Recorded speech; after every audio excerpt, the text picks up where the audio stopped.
Assalamualaikum warahmatullahi wabarakatuh. Alhamdulillah wassalatu wassalamu ala Rasulillah wa ala alihi washabihi wa man tabi'ahum bi ihsanin ila yaumiddin. Asyhadu an la ilaha illallah wahdahu la syarika lah wa asyhadu anna Muhammadan abduhu wa rasuluhu la nabiyya ba'da wa ba'd. Para jamaah yang dimuliakan oleh Allah Azza wa Jalla, kita lanjutkan tata cara menyembelih hewan. Itu ada dua macam, ada dua bentuk. Yang pertama an-nahar, yang kedua az-zabah. Ya, kalau an-nahar itu khusus unta. Jadi kalau misalnya ini kepala unta, ini leher, nahar itu ditusuk di bagian kalungnya sini kemudian disobek. Jadi bukan disembelih begini unta. Ini orang Indonesia saya rasa belum ada yang ahli. Jadi ini kalau misalnya ini unta, di kalung lehernya ini ditusuk kemudian disobek. Ya. Nah, terus kemudian yang kedua az-zabah. Zabah ini untuk sapi, kambing, ayam, burung dan yang lain. Kalau ini kepala, yang disembelih adalah atas lehernya. Ya, jadi kalau unta sininya, kalau kambing, sapi atasnya. Makanya hati-hati unta. Ditusuk di sininya, antum ada di sini di bawah, dimakan, digigit, dilempar. Biasa terjadi itu. Ya, makanya hati-hati. Selanjutnya para jamaah, cara mengalirkan darah binatang yang disembelih ada dua keadaan. Keadaan yang tidak normal dan keadaan yang normal. Yang tidak normal itu dicontohkan oleh para ulama, misalnya ada kambing, ada sapi atau binatang apa yang halal, antum mau nyembelih, lari kabur, masuk ke dalam sumur. Ini kan tidak normal antum. Gimana cara nyembelih? Antum mau masuk ke sumur juga nyembelih, nggak enak juga. Gimana? Boleh dengan cara dipanah seperti berburu. Maka ini boleh baca bismillah kemudian seperti berburu. Itu dalam kondisi tidak normal. Adapun dalam kondisi normal, yaitu ia disembelih dalam posisi lehernya. Sama seperti yang kita kalau nyembelih ayam, kambing, sapi dalam keadaan normal ya dibaringkan kemudian disembelih ya. Selanjutnya para jamaah, alasan kenapa hewan darat harus disembelih ini perlu kita ketahui dari Syekh Atiyah Muhammad Salim. Ini telah menjelaskan dalam hadis dalam kitab Bulughul Maram. Hewan darat sama hewan laut itu beda. Hewan darat kalau bernapas, ngambil napas O2 oksigen, kalau mengeluarkan napas CO2 karbon dioksida. Beda sama hewan laut. Hewan laut yang dikeluarkan maupun yang dimasukkan semua oksigen, karena air itu adalah oksigen, sehingga hewan laut tanpa perlu disembelih. Jadi dagingnya tidak ada masalah sama antum sama kita. Berbeda dengan hewan darat. Kenapa harus disembelih? Maka ketika disembelih, kita itu mengeluarkan beserta darahnya, mengeluarkan karbon dioksidanya. Jadi penyakitnya itu keluar. Makanya Pak, bangkai hewan darat itu kalau mati tanpa disembelih, antum kita tidak boleh makan. Karena apa? Bercampur dengan karbon dioksida. Ini penjelasan ilmiah. Tapi kalau masalah dalil ya sudah bangkai, tidak boleh dimakan. Kenapa hewan laut boleh dimakan bangkainya? Karena apa? Tidak mengandung karbon dioksida, tidak mengandung racun. Itu bisa antum buktikan. Darahnya ikan laut itu kalau lama jadi putih. Darahnya kambing kalau dibiarkan lama jadi hitam. Itu penjelasan Syekh Atiyah Muhammad Salim dalam syarah kitab Bulughul Maram tentang masalah hewan darat dan hewan laut. Selanjutnya para jamaah, bolehkah mengucapkan salawat ketika menyembelih? Wallahu a'lam bishawab. Ada dua alasan tidak diperbolehkan bersalawat ketika menyembelih. Yang pertama, memang tidak ada dalil dan Nabi Muhammad SAW tidak pernah bersalawat ketika menyembelih. Kemudian yang kedua, dikhawatirkan ketika menyembelih menyebut nama Muhammad, berarti kurbannya bukan untuk Allah, berarti kurbannya untuk Nabi Muhammad. Ini tidak boleh. Karena mendekatkan diri yang kita maksud di sini adalah mendekatkan diri kepada Allah Azza wa Jalla. Selanjutnya para jamaah, bagian yang harus terpotong ketika menyembelih itu ada 3 potongan, ada 3 sembelihan yang dagingnya halal untuk kita makan. Yang pertama, yang putus adalah tenggorokan, kerongkongan, 2 urat leher. Berapa? Ada 4. Ini adalah sembelihan yang terbaik. Saya ulangi lagi, yang terpotong, yang tergorok, ini misalnya gorok ya, kerongkongan, ya, kemudian tenggorokan, kemudian 2 urat leher, itu harus putus semua. Ini adalah penyembelihan yang terbaik. Terus kemudian urutan yang kedua tetap halal, terputusnya tenggorokan, kerongkongan, 1 urat leher, dagingnya halal. Kemudian yang ketiga, urutan yang terakhir yang boleh dimakan dagingnya adalah terputusnya tenggorokan dan kerongkongan, 2 urat lehernya tidak putus. Boleh tidak dimakan? Boleh, halal. Sesuai dengan sabda Nabi Muhammad SAW, ma anhara ad-dama wa dzukira smullah alaih fakuluhu laisa sinna wa dhufur. Selama mengalirkan darah dan telah disebut nama Allah, maka makanlah, asal tidak menggunakan gigi dan kuku. Jadi kalau misalnya dalam 3 hal penyembelihan itu yang sempurna itu tenggorokan, kerongkongan, 2 urat leher putus, ya. Atau yang kedua yang boleh juga dimakan tenggorokan, kerongkongan, 1 urat leher putus, satunya enggak, tapi dia sudah meninggal dari disembelih, enggak apa-apa. Atau kerongkongan dan tenggorokan saja tanpa 2 urat leher boleh. Maka yang penting kita sembelih atas nama Allah Azza wa Jalla.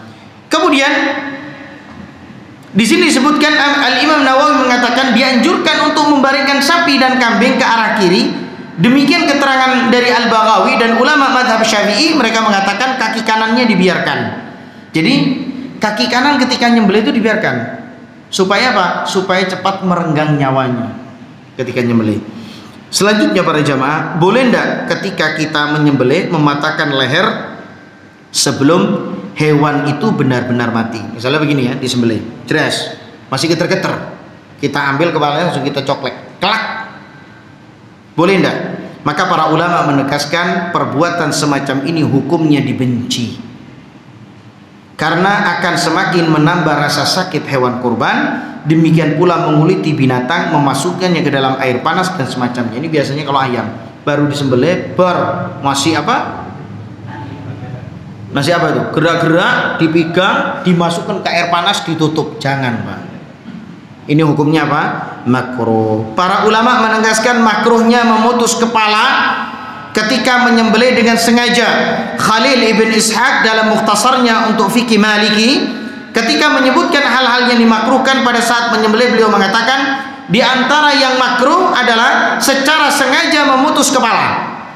Ini biasanya terjadi pada apa ini? Burung, ayam gitu. Pisaunya besar gini, Pak. Itunya kecil. Habis. Taib. Pendapat yang kuat bahwa hewan yang putus kepalanya ketika disembelih hukumnya halal. Jadi boleh-boleh saja, halal. Al-Imam Al-Mawardi, salah satu ulama mazhab Syafi'i, mengatakan diriwayatkan dari Imran ibn Husain radhiyallahu anhu bahwa beliau ditanya tentang menyembelih burung sampai putus lehernya.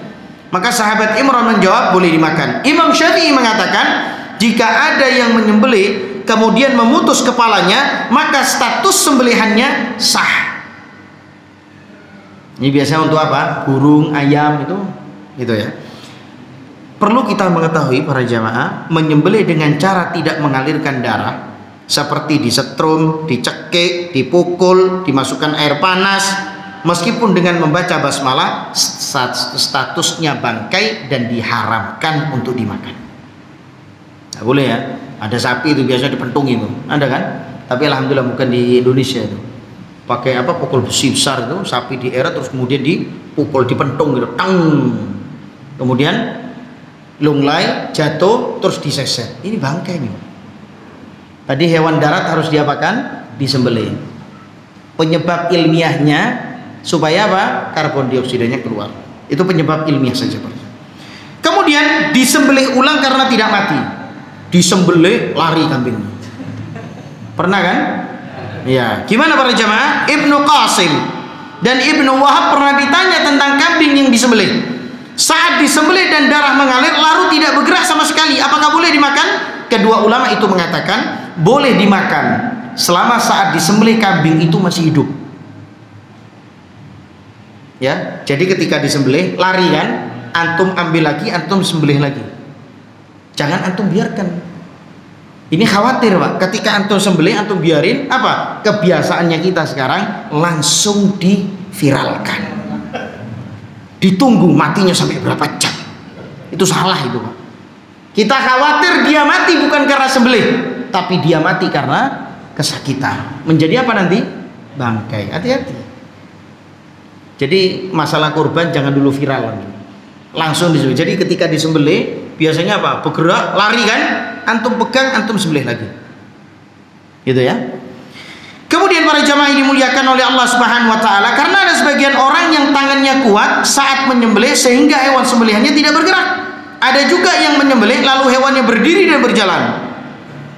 Ibnu Qasim dan Ibnu Wahab keduanya termasuk muridnya Imam Malik, maka keterangan di atas menunjukkan bahwa kasus hewan disembelih namun tidak langsung mati termasuk kejadian yang sudah lazim di masa lampau, sudah ada. Dan kasus seperti yang kita tanyakan pernah disampaikan dalam fatwa Syabakah Islamiyah, dikatakan jika Anda sudah melakukan penyembelihan yang sesuai syariat, maka ayam itu statusnya hewan sembelihan yang sah secara syar'i. Sementara bertahan hidup atau tidak mati-mati selama beberapa waktu tidak mempengaruhi keabsahan sembelihan. Sementara mengulang sembelihan juga tidak mempengaruhi keabsahan penyembelihan. Jadi lebih baik langsung disembelih lagi, tidak ada masalah. Loh Ustaz, nyembelih kan harus 1 kali, tidak boleh 2 kali, kata siapa? Itu aja. Boleh. Hukum memakan daging hewan dengan 2 kali sembelihan tadi, ya, para ulama mazhab Syafi'i menjelaskan bahwa hewan sembelihan yang halal dagingnya adalah apabila ketika awal melakukan sembelihan hewan tersebut masih segar bugar, yang mereka istilahkan hayya mustaqirrah, yaitu dalam keadaan hidup yang tidak terlihat tanda-tanda akan segera mati. Jadi intinya para jamaah, ketika antum sembelih dia masih dalam keadaan segar bugar, baru kemudian antum sembelih, berarti antum menyembelih pada hewan yang masih hidup. Yang tidak boleh itu menyembelih hewan yang sudah mati. Berarti bangkai tidak boleh disembelih. Buat apa? Tidak ada manfaatnya kan? Selanjutnya para jamaah, ada dua hal yang perlu kita ketahui. Yang pertama, jika hewan telah disembelih dengan tidak memutus kerongkongan dan tenggorokan secara sempurna, namun hewan tersebut terlihat kesakitan dan mendekati kematiannya, kemudian dilakukan penyembelihan untuk kedua kalinya, maka hukum dagingnya haram. Ini kenapa? Dikhawatirkan para jamaah, dia mati bukan sembelihan kita, dia mati bukan karena sembelihan kita, tapi dia mati karena kesakitan. Ya sama seperti hewan sakit mati. Ini hati-hati. Jadi tandanya harus sehat bugar, bukan kesakitan. Yang kedua, jika hewan telah disembelih dengan tidak memutus kerongkongan dan tenggorokan secara sempurna, namun masih terlihat segar bugar, tidak ada tanda-tanda akan mati, kemudian dilakukan penyembelihan untuk kedua kalinya, maka hukumnya sah dan dagingnya halal. Yang penting syaratnya hewan itu hidup dan antum alirkan darahnya. Jangan sampai kejadian yang pertama tadi, sudah disembelih kan biasa melucut Pak ya, kata orang Banyuwangi Pak, lucut, melucut. Ya, tidak kuat tangannya nih, atau mungkin itu banyak gerak, kuat, lari dia. Lari sejauh-jauhnya terus dia mati, bukan karena sembelihan kita tapi karena kesakitan. Itu tidak boleh Pak ya. Selanjutnya para jamaah ini dimuliakan oleh Allah Subhanahu wa taala, namun jika sembelihan untuk yang kedua kalinya dilakukan segera. Dilakukan apa Pak? Segera, jangan diviralkan. Kalau diviralkan lama nanti. Dilakukan segera tanpa jeda waktu yang cukup lama, maka hal ini diperbolehkan sebagaimana yang dikatakan oleh Syekh Abu Abdillah Al-Maliki. Jika melakukan sembelihan untuk kedua kalinya dalam waktu yang dekat, apakah karena terpaksa ataupun sengaja, maka daging hewan tersebut boleh dimakan. Kemudian pemanfaatan hasil sembelihan itu para jemaah, yang pertama ketika disembelih dagingnya boleh kita makan sendiri. Kemudian yang kedua disedekahkan kepada orang yang membutuhkan. Kemudian yang ketiga dihadiahkan kepada orang kaya. Kemudian yang keempat disimpan. Kalau musim paceklik tidak boleh disimpan, harus cepat dibagi. Tapi kalau sekarang musim bukan paceklik, boleh disimpan. Jadi 4 kegunaannya: dimakan sendiri, disedekahkan, dihadiahkan. Berarti kalau hadiah boleh ke orang kafir, kalau hadiah boleh ke orang kaya. Kemudian yang keempat, boleh disimpan.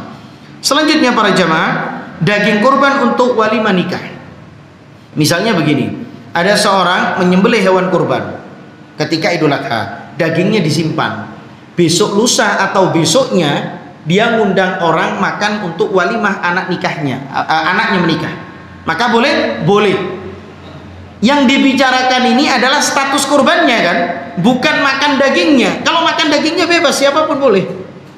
Jadi ketika antum menyembelih 10 Dzulhijjah, anak antum menikah 11 Dzulhijjah, kambing tadi antum berikan kepada tamu undangan, boleh, tidak ada masalah.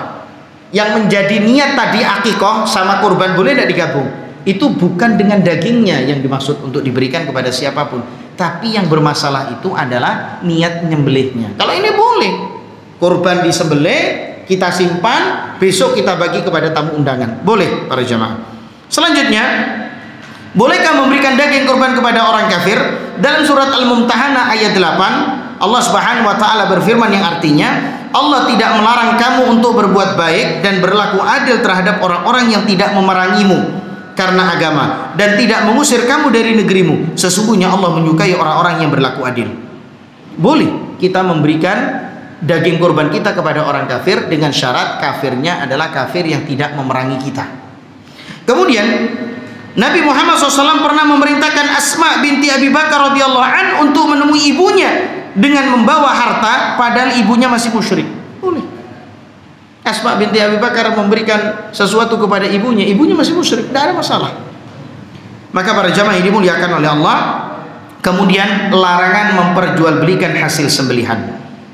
Ali bin Abi Thalib radhiyallahu anhu mengatakan, Rasulullah SAW memerintahkan aku untuk mengurusi penyembelihan unta kurbannya. Beliau juga memerintahkan saya untuk membagikan semua kulit tubuh serta kulit punggungnya, dan saya tidak diperbolehkan memberikan bagian apapun darinya kepada tukang jagal, yaitu sebagai upah. Hadis riwayat Bukhari dan Muslim. Maka barang siapa yang menjual kulit hewan kurbannya, maka ibadah kurbannya tidak ada nilainya. Hadis riwayat Hakim. Maka dari hewan kurban itu Pak, tidak boleh dijadikan upah bagi jagal dan juga tidak boleh dijual. Bagaimana kalau misalnya kita nyembelih kurban, daging kurbannya kita kasihkan jagal, boleh enggak? Boleh, kalau statusnya itu bukan upah, cuma pemberian, boleh.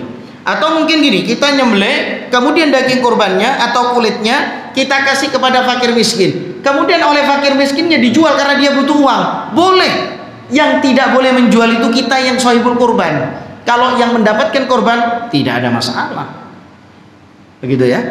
Kemudian para jamaah, dibolehkan mewakilkan kurban pada suatu kepanitiaan, boleh.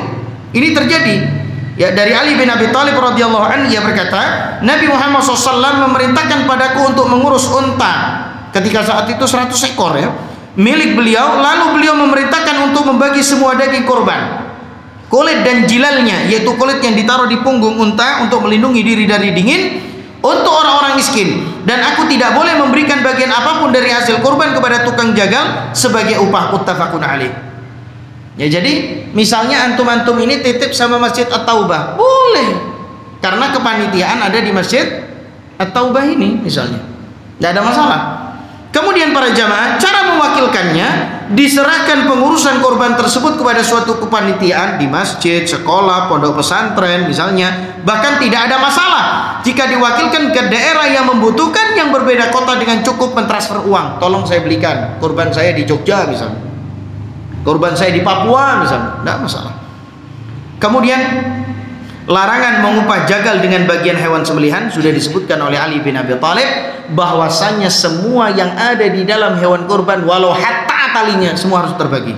Tidak boleh ada yang dijual, tidak boleh ada yang diberikan sebagai upah kepada para penjagal. Misalnya Ustadz, jagalnya minta ininya, misalnya kulitnya atau kepalanya jagalnya sebagai ongkos sembelihan. Lah, kepala sama kulit saya berikan kepada antum plus sama biaya sembelihannya. Ya, jadi kepala sama kulitnya bukan menjadi biaya sembelihan, tapi pemberian. Tidak apa-apa ya. Selanjutnya para jamaah yang dimuliakan oleh Allah, maka tidak tepat menyamakan panitia dengan jagal. Kenapa? Karena panitia ini yang ngurus dari awal.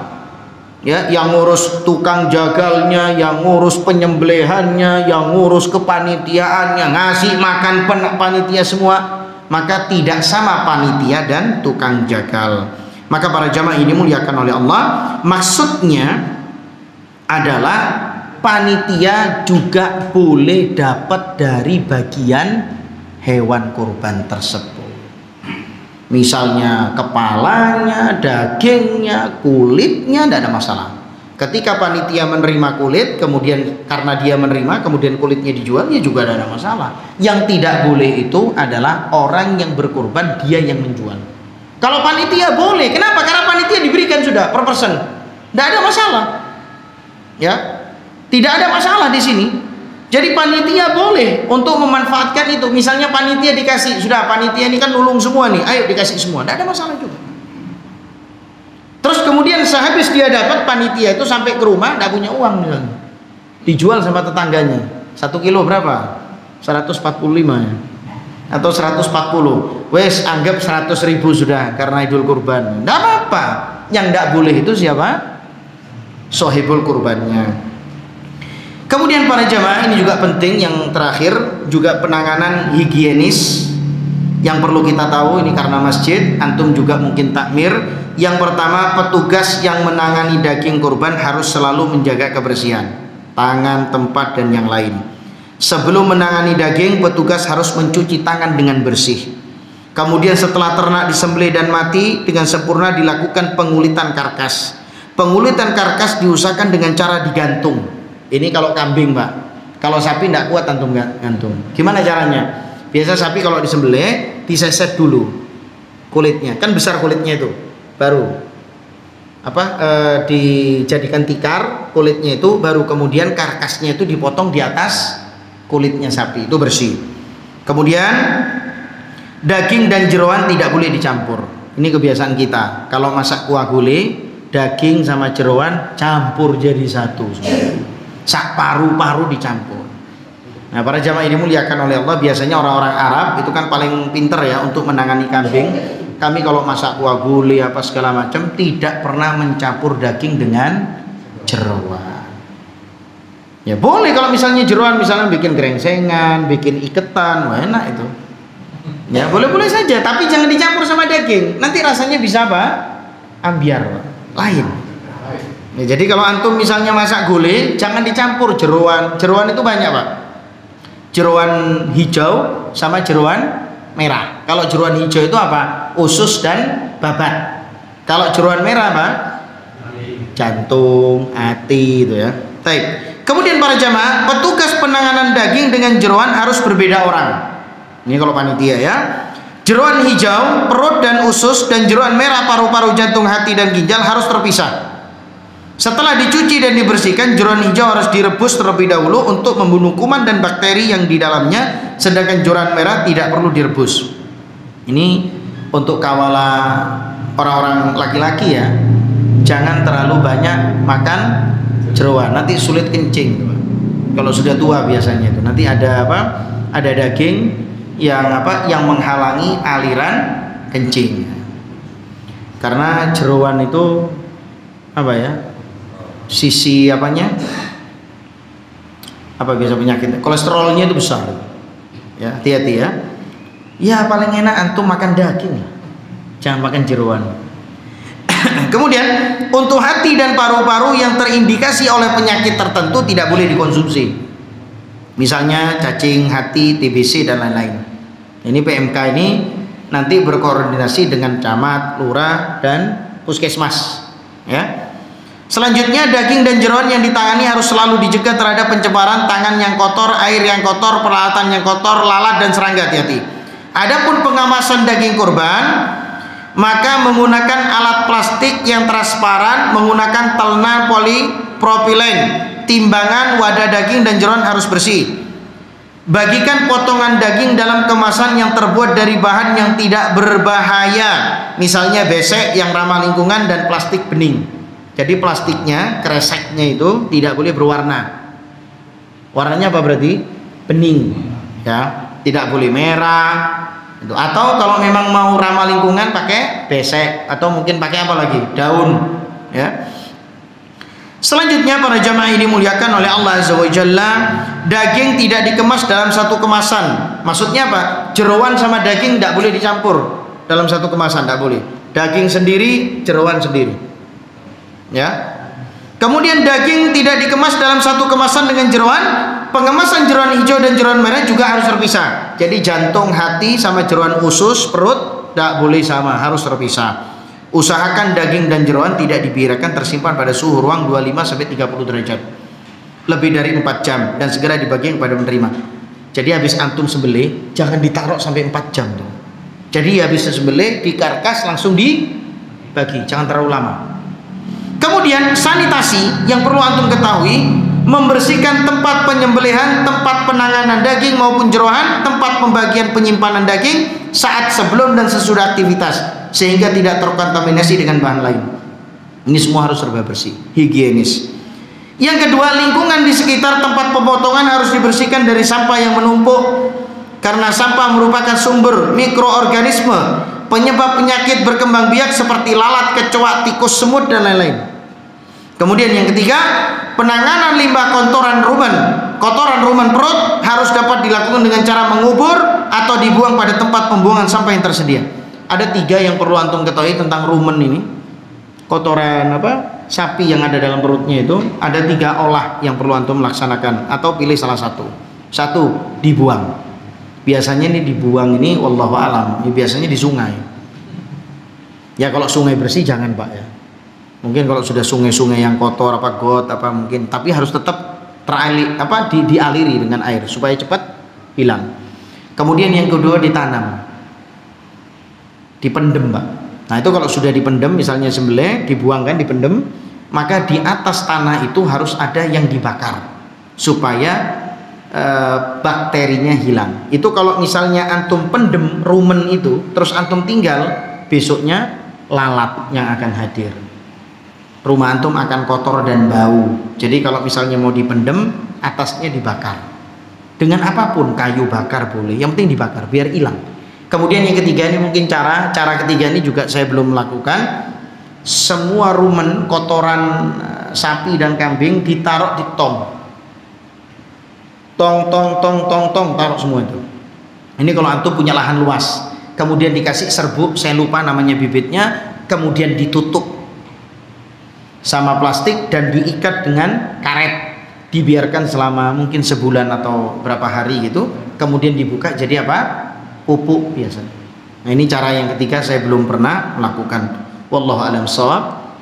Sampai di sini dulu apa yang saya jelaskan. Mudah-mudahan Allah Subhanahu wa taala memberikan banyak kenikmatan bagi kita semua. Ada pertanyaan? Ya. Di CTV mungkin sudah selesai. Pertanyaannya intern saja. Terima kasih. Jazakumullah khairan GTV dan para pemirsa. Mudah-mudahan GTV terus menayangkan kajian-kajian Islam. Barakallahu fikum. Wassalamualaikum warahmatullahi wabarakatuh.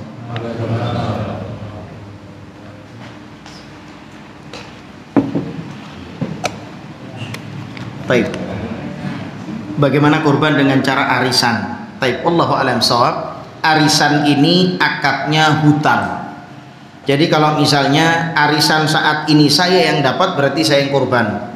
Arisan tahun depan antum yang dapat berarti antum yang kurban. Tidak ada masalah. Arisan tidak ada masalah. Arisan ini akadnya adalah hutang, piutang dan sama-sama ridho. Tidak ada masalah. Yang kedua, kocokan rute pertama, uang bisa dibelanjakan mendapat 3 ekor kambing. Nah terus tidak lengkap ini kayaknya pertanyaannya. Kocokan rute pertama, uang bisa dibelanjakan mendapatkan 3 ekor kambing.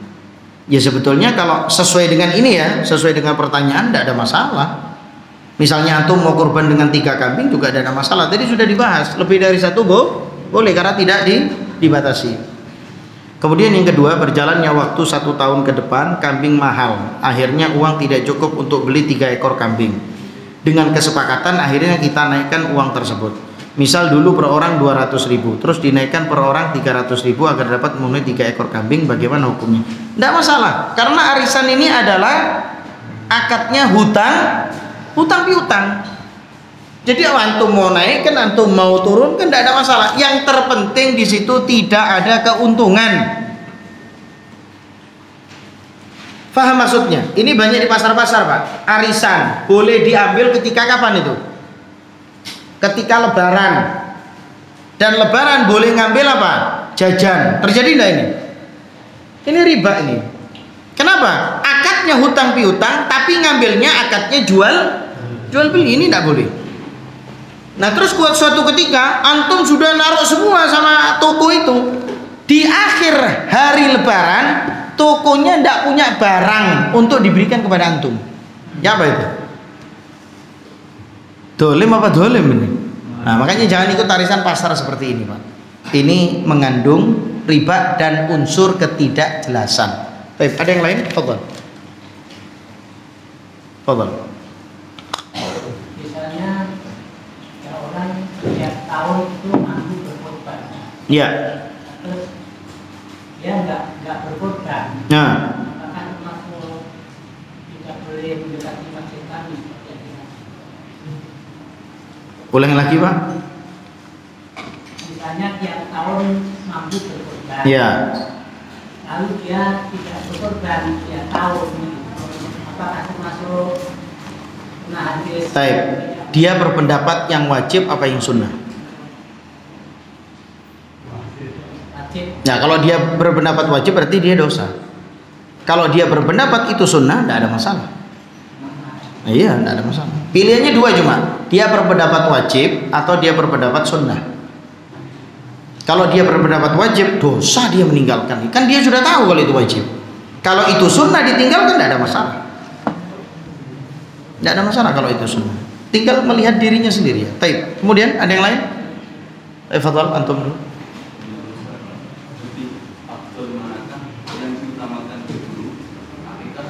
Gimana? Ulang lagi. Lebih afdol mana yang dikorbankan, akikah atau? Oh, kalau misalnya lebih afdol ya tetap kurban. Karena kurban itu ada yang mewajibkan. Akikah cuma sekedar sunnah saja. Jadi kalau misalnya antum menanyakan fadhailiyah, yaitu keutamaan, tetap utama kurban. Kenapa para jamaah? Ada dua waktu yang paling utama, malam dan siang. Kalau waktu malam yang paling utama 10 hari terakhir pada bulan Ramadan itu malam. Waktu siang yang paling utama tanggal 1 sampai 10 Dzulhijjah waktu siang. Maka antum berkurban di waktu yang terbaik. Kalau akikah bebas. Bisa hari ke-7 tidak mampu, bisa hari ke-14 tidak mampu, bisa hari ke-21, tetap kurban yang lebih afdal dari berbagai macam dalil. Allah a'lam. Tafadhal. Tentang posisi hewan kurban. Hah? Posisi hewan kurban. Jadi disunahkan posisi kepala di sebelah selatan. Ya, karena gini ya. Nih, karena untuk megangnya gini, sebelahnya begini. Untuk selain arah itu boleh ada tidak? Hal yang seperti ini disunnahkan, bukan satu hal yang wajib. Jadi menghadap ke arah kiblat itu adalah sunnah, tapi itu hal yang lebih mulia. Tapi terkadang orang nggak bisa untuk nyembelih ke arah barat. Contohnya apa? Sapi besar, limusin 1 ton, ya apa? Saat itu bisa rubuh sudah syukur antum. Ya sudah sembelih sudah. Bukan satu kewajiban. Tapi kalau kambing kan gampang, Pak. Ayam gampang, burung, kelinci gampang. Ada barang. Baik, ada yang lain? Fadhal, mungkin panitia. Ini Masjid At-Taubah ngadakan sembelihan, Pak. Insyaallah. Baik, fadhal. Ustaz, misalnya pembagian korban, panitia itu tidak di kos tapi dikasih jatah double. Artinya sebagai pemegang kurban apa? Kemudian karena dia pegang panitia juga sebagian. Ini panitia apa jagal, Pak? Panitia. Panitia dapat uang. Ya bukan uang tapi daging. Daging double. Kupas juga dapat. Tidak ada masalah sebetulnya. Begini Pak ya, daging ini tidak ada ukuran seperti zakat fitri.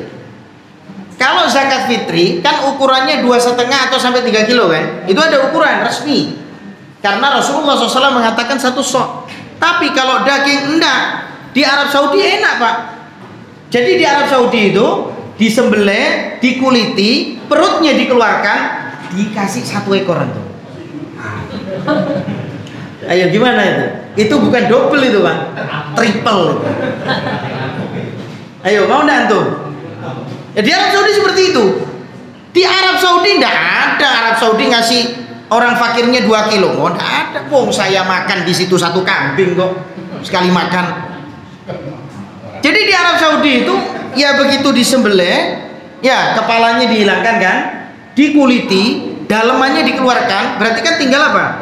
Daging kan, mulai dari leher sampai kaki kan, kakinya di ini, kaki yang sini yang dipatah, tapi pahanya enggak. 1 ekor tuh dikasihkan langsung. Kalau di Indonesia paling mainnya 8 on, setengah kilo, 1 kilo. Baru makan 1 kilo, tang, pusing kepala.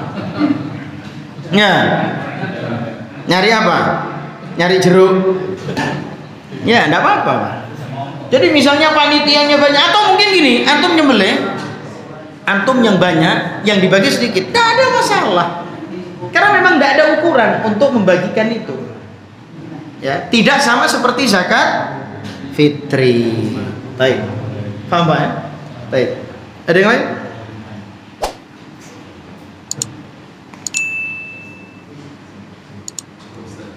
Baik, subhanakallahumma wa bihamdika asyhadu an la ilaha illa anta astaghfiruka wa atubu ilaik. Assalamualaikum warahmatullahi wabarakatuh.